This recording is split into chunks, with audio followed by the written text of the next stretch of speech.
근데 우리가 만약 감동을 줄 수 없는 삶을 살고 있다면 뭐가 문제인가를 돌아봐야 됩니다. 그렇다고 감동을 준다는 게 그렇게 대단하게 어려운 것은 아닌 것 같아요. 아니 어쩌면 우리가 감동을 주는 삶이 뭔지 잘 모를 수도 있어요. 구체적으로 우리가 다른 사람을 감동 주는 삶이 어떤 삶인가? 오늘 본문을 통해서 우리 두 가지만 한번 살펴봅시다. 본문 12절 말씀 함께 읽어볼까요? 시작. 네게 그를 돌려보내노니 그는 내 신복이라. 우리가 감동을 주는 사람의 그 감동을요, 대상을 나와 동등한 사람으로 여기는 거예요. 바울은 오네시모를 향해서 내 신복이다 이렇게 표현을 합니다. 그리고 10절에는 뭐라 하냐면 갇힌 중에서 낳은 아들이다 이렇게 표현을 해요. 아들. 물론 복음으로 예수 믿고 나로 인해서 구원을 받은 성도를 복음으로 낳은 아들 이렇게 표현할 수도 있는데, 그렇다고 바울이 이 아들을 모든 구원받은 자기 전도를 받은 사람들한테 다 아들이라고 하지 않고요, 뭔가 특별하게 어떤 자기와 어떤 같은 마음을 함께 가는 사람들. 그래서 바울은 디모데에게 아들이라는 표현을 쓰고 디도에게 아버지라는 표현을 써요. 그리고 오네시모에게 이 아들이라는 표현을 쓰는 것입니다. 그러니까 디모데와 디도와 같은 반열에 오네시모를 지금 올려놓고 있는 거예요. 또 12절에는 신복이라고 표현하거든요. 이 신복이라는 단어는 새 번역에서는 내 마음이다 그래요. 또 현대어 번역에서는 내 분신과 같은 사람이다 이렇게 표현합니다. 그러니까 바울은 빌레몬에게로 오네시모를 보내는데 나를 대하듯이 대해라 그랬다. 그러니까 오네시모 입장에서 얼마나 감격스럽겠어요. 여러분, 그 당시에 종은 사람이 아니에요. 도구입니다. 물건입니다. 짐승 취급합니다. 아니, 짐승보다 더 못한 취급을 당하는 것도 노예입니다. 근데 바울이, 그 위대한 바울이 내 아들이다. 나와 같은 자다. 내 마음 같은 사람이다. 이렇게 표현을 하고 있어요. 그러니까 얼마나 고맙고 얼마나 감사합니까? 에고로 살아가는 세상에서, 양육강식을 살고 있는 세상에서 강자가 약배를 지배하는 게 당연한 거고, 을은 갑으로부터 요구를 당하는 게 당연한 이 세상에서,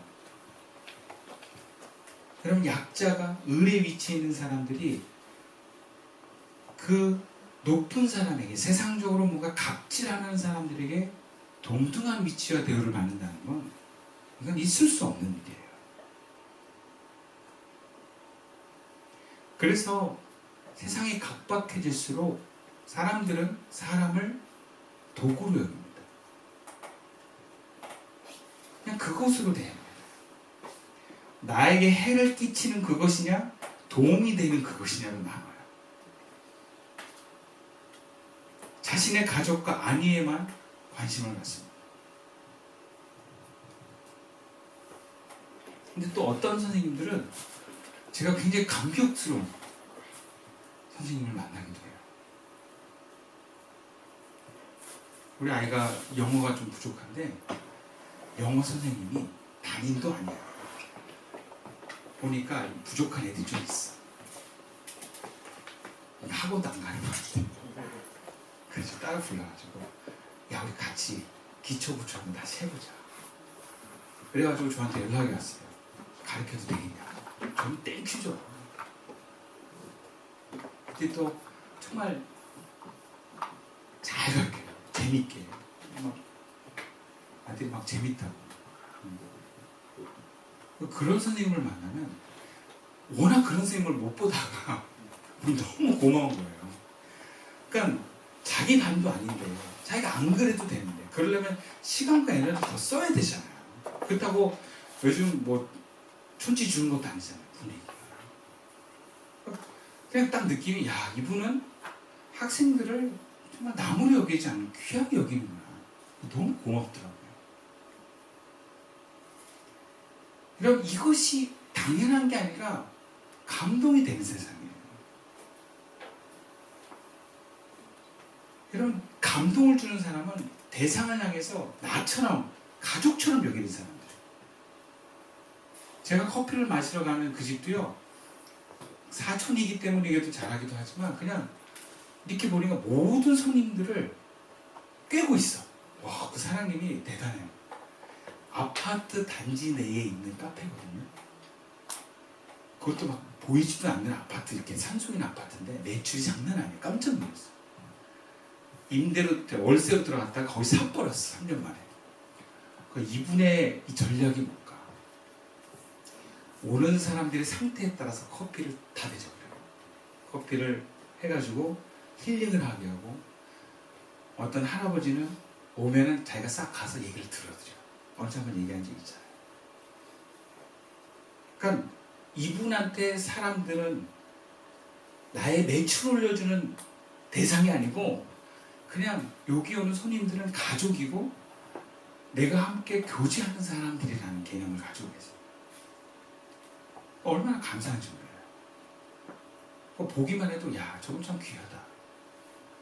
제가 장애인 선생님도 장애인들을 도구로 대하는 그 시설장님들이 많은데 정말 귀하게 자식처럼 대하는 모습을 보면서 감동을 받았는데 이분도 참 저를 감동시켜요. 그냥 감동을 준다는 게 여러분 뭐 특별하게 우리가 어떤 대우를 해주라는 게 아니라 그냥 대상을 나처럼 가족처럼 대하라는 거예요. 그럼 예수님도 그러셨어요. 인류의 죄를 죄인인데 내 죄로 다 짊어지시고, 우리는 죄인이다 하면 막 머리하고 막 제거해야 되고 나에게 피해를 줄까 막 두려운데 예수님은 다 끌어안았어요. 인류를 자기 안으로 다 끌어안으신 분.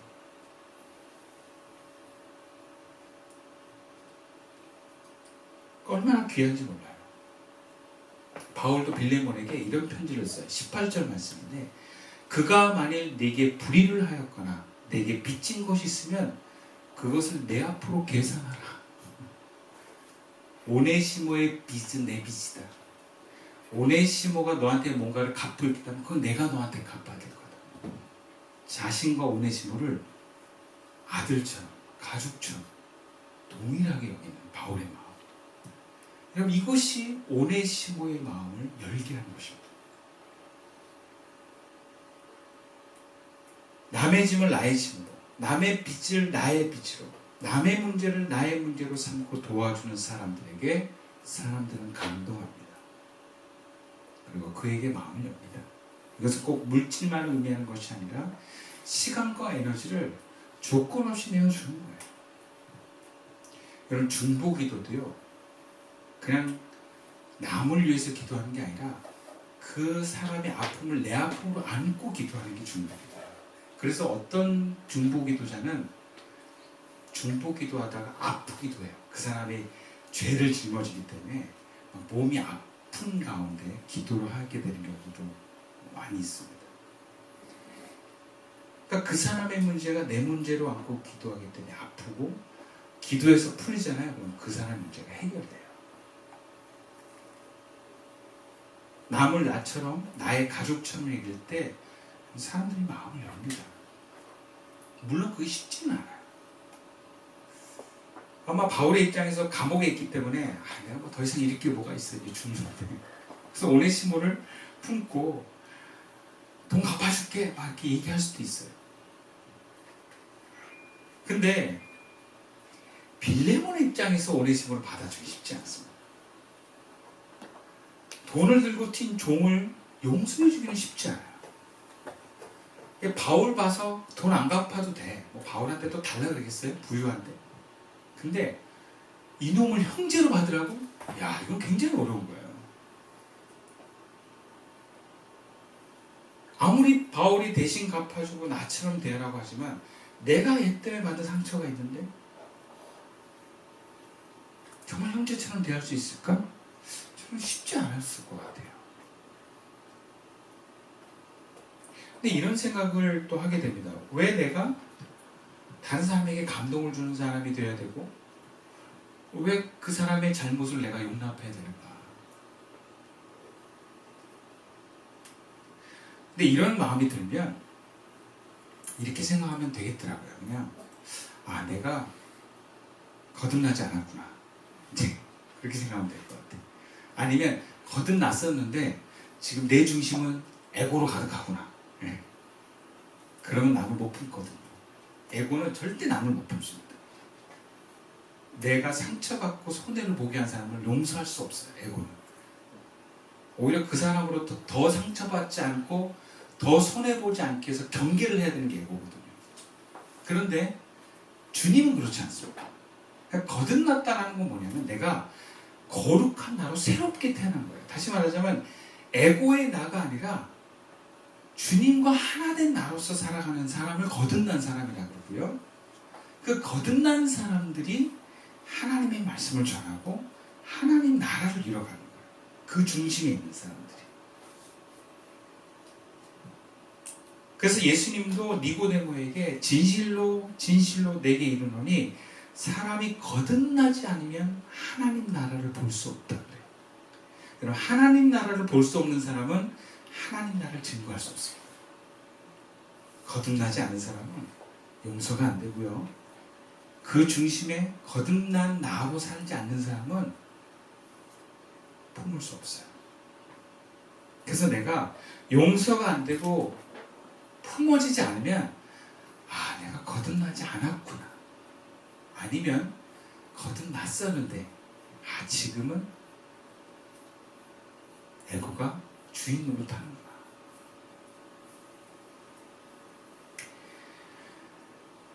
거듭나고 중심이 주인이 되기 시작하면 여러분 남을 품고 용서하는 게 자연스러워져요. 그리고 그러고 싶은 마음이 생겨요. 주님의 사랑으로 뜨겁게 가득 차면요. 내가 어떻게 하면 이 사람을 좀 도울까? 나만 할 수가 없어요. 이웃이 막 나에게 막 사랑으로 와닿고 그의 아픔이 나에게 아픔으로 다가오는데 어떻게 모른 척해요? 거듭난 사람은 그렇게 살려고 하는 게 더 고통이에요. 오히려 더 사랑하고 품고 용서하는 게 거듭난 사람이 보여줄 수 있는 자연스러운 모습이에요. 자, 그렇다면 좀 더 구체적으로 거듭나고 중심이 주님인 사람들이 어떻게 남을 감동 줄 수 있을까? 오늘 본문에서 우리 두 가지만 살펴보겠습니다. 본문 19절 말씀 함께 읽어보겠습니다. 시작.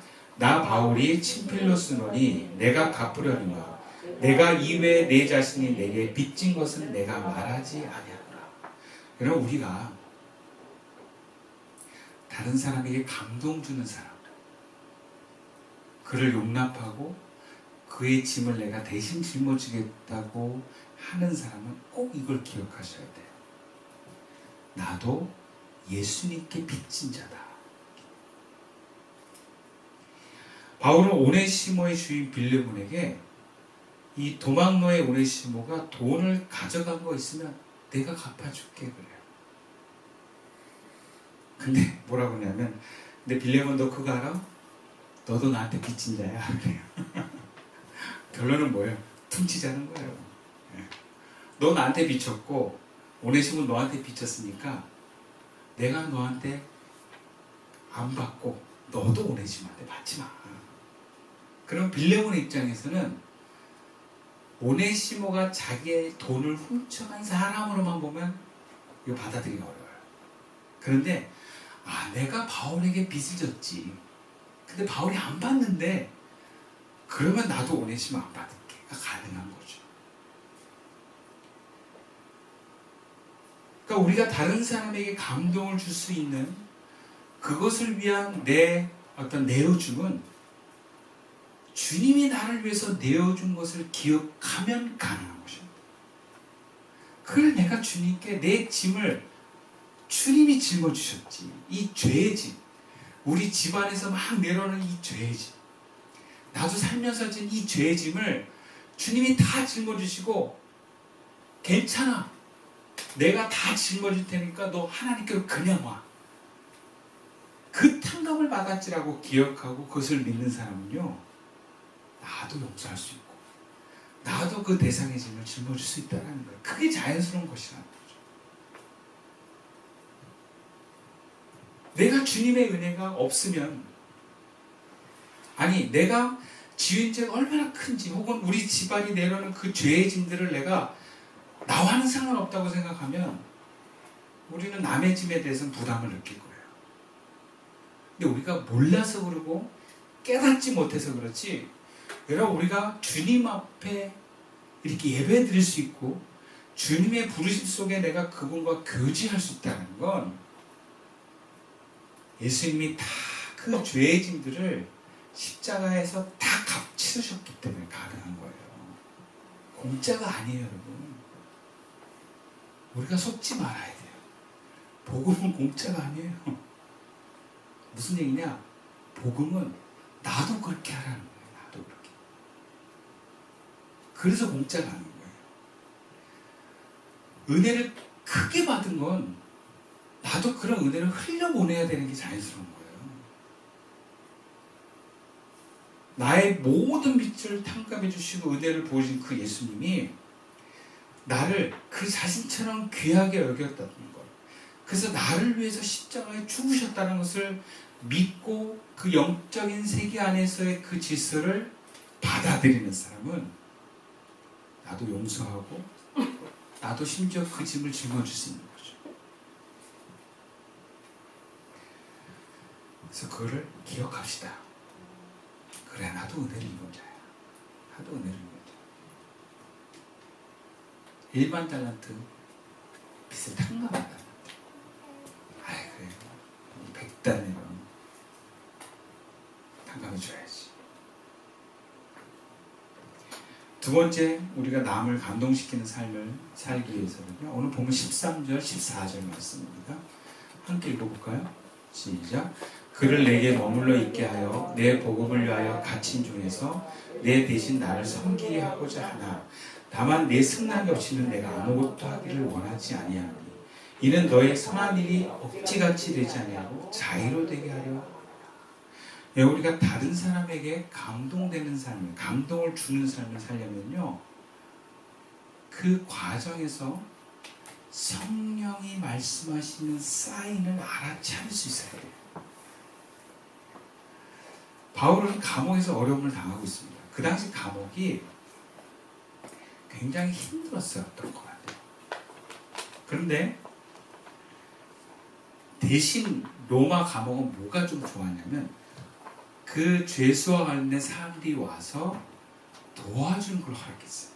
그래서 심지어 먹을 것도 외부에서 가져오면 먹게 해주고, 옷 같은 것도 가져오면 뭔가 좀 도움을 받게 하고, 이야기도 좀 나눌 수 있게 했다. 그래서 오네시모가 그 감옥에 갇혀 있는 바울에게 옷도 주고 음식도 준비하고, 또 필요하면 이렇게 그 가수장한테 돈도 좀 찔러줘서 좀 살살 해줘, 이렇게 할 수도 있는. 그러니까 바울의 입장에서는 굉장히 큰 도움이 되는 거예요. 네. 근데 바울의 입장에서 뭔가 찜찜해. 나는 되게 좋은데 뭔가 이러면 안 될 것 같아. 이것이 성령의 메시지입니다.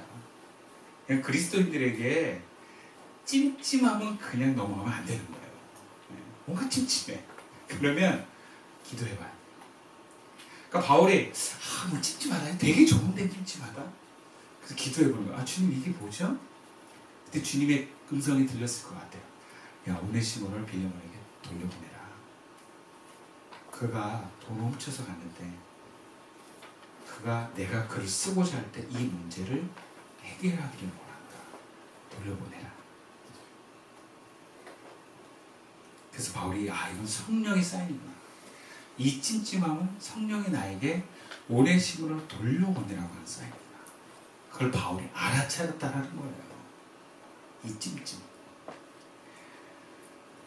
그래서 구체적으로 최선을 다해서 편지를 써가지고 오네시모를 격려하고 빌레몬에 보내놓습니다. 근데 여기서 정말 귀한 거는요, 자신에게 감동되어지는 이 찜찜 성령의 뜻을 실행하기 위해서 바울은 과감하게 자신을 위한 안위를 포기했다는 거예요. 우리가 남을 돕고 감동을 줄 때 무분별하게 우리가 도와줄 수도 없을 뿐더러 하나님의 음성과 성령의 감동을 따라서 해야 되는 질서가 있습니다. 그래야 우리가 지치질 않아요. 그리고 적절하게 그 감동을 줄 수가 있어요. 낭비하지 않습니다. 우리의 물질과 시간과 에너지는 한정되어 있기 때문에 모든 사람에게 우리가 퍼줄 수는 없어요. 그리고 퍼주지 않을 사람에게 퍼주는 것도 낭비예요. 그것을 성령님이 컨트롤하십니다. 성령이 찜찜하게 하시고 그것을 구체적으로 우리가 알고자 할 때 성령이 구체적으로 말씀을 하세요. 근데 여기서 조심해야 되는 게 바로 분별이에요. 이 성령의 감동, 이 찜찜이 과연 누구를 위한 것이냐. 어떤 대상을 위해서 성령은 나에게 말씀하실까? 근데 은사주의를 주장하는 분들의 연약함 혹은 잘못된 점이 바로 여기서 나와요. 자기를 위해서 성령의 감동을 남발하는 경우가 있어요. 여러분, 우리가 흔히 성령이 우리에게 사인을 주실 때 그 분별을 어떻게 하냐면 가장 간단한 분별이 이겁니다. 내가 손해보는 거냐, 이 길. 아니, 나에게 유익이 되는 거냐. 그러면 나에게 유익이 되는 쪽은 무조건 일단 멈추셔야 돼요. 공동체에 물어봐야 돼요. 근데 바울처럼 내가 얘를 보내는 게 아무 생각도 나에게 도움이 안 돼. 그럴만한 뜻이야. 정말 이 사람을 위한 거야. 그러면 성령의 감동의 확률이 굉장히 높습니다. 그걸 잘 모르겠다 그래서 우리가 그걸 무시하는 게 아니라 성령 우리에게 그런 감동들을 위기 순간마다 방향마다 해야 되는 것마다 많은 사인과 신호를 보내세요. 그럼 교회도요, 뭔가 문제가 일어날 것 같으면 성령이 계속 사인을 주십니다. 경고의 사인. 그걸 듣는 사람들이 있고요, 못 듣는 사람들이 있어요. 내가 어떤 일을 할 때 이거를 계속 붙들고 있으면 죄라는 걸 성령님이 계속 얘기를 할 때는 알아차린 사람은 죄를 짓지 않고 뭔가 이렇게 돌립니다. 만약에 바울이 오네시모를 계속 붙들고 있으면요, 여러분, 바울이 죄 짓게 되는 거예요. 왜? 오네시모를 향한 하나님의 계획을 방해했기 때문에. 그가 만약에 바울이 죽을 때까지 거기서 빌레몬과 화해를 하지 않고 바울을 섬겼으면 오네시모는 바울이 죽는 순간 그의 사역도 끝나버려요. 근데 그가 빌레몬에게 그 죄의 청산을 해버렸기 때문에 더 오네시모는 바울이 죽고 나서도 하나님 나라에 쓰임받을 수 있고 그가 더욱더 하나님의 은혜 가운데 질서에 참여할 수 있게 되는 것입니다. 여러분, 내가 하나님 뜻대로 안 하면 나도 모르게 죄를 짓는 경우가 참 많아요. 근데 우리 그걸 잘 몰라요. 우리가 미래를 어떻게 알겠어요? 그래서 성령이 사인을 주시는 거예요. 그래서 가장 첫 번째 은혜가 뭐냐면 찜찜해요. 찜찜은 그냥 넘어가지 마세요. 아, 뭔가 좀 이상하다. 뭔가 편하지 않다. 그럴 때 구체적으로 기도하시는 하나님 어떻게 할까요? 하나님, 내가 이것을 통해서 어떻게 할까요? 그러면 성령의 뜻대로 감동을 주는 길로 가게 됩니다. 말씀을 마칠게요. 하나님께서 세상이 변화되길 원하세요. 근데 이 세상 사람들은요, 확 마음이 많이 아파가지고 상처를 많이 받아서 잘 안 열어요. 근데 그들의 마음을 열어야만 말씀이 들어가고 그들의 삶이 바뀔 수 있습니다. 그 마음을 누가 바꾸겠습니까? 그 마음을 누가 열겠습니까? 저와 여러분이 그 마음을 열 수 있는 사람이 되기를 주님 원하십니다. 그리스도 예수께서 주신 그 은혜와 사랑으로 풍성한 우리들이 사람들의 마음을 움직여서 그들의 삶까지도 변화시킬 수 있는 주님의 귀한 자녀들 될 수 있기를, 제자 될 수 있기를 주님의 이름으로 축원드리겠습니다. 기도드리겠습니다.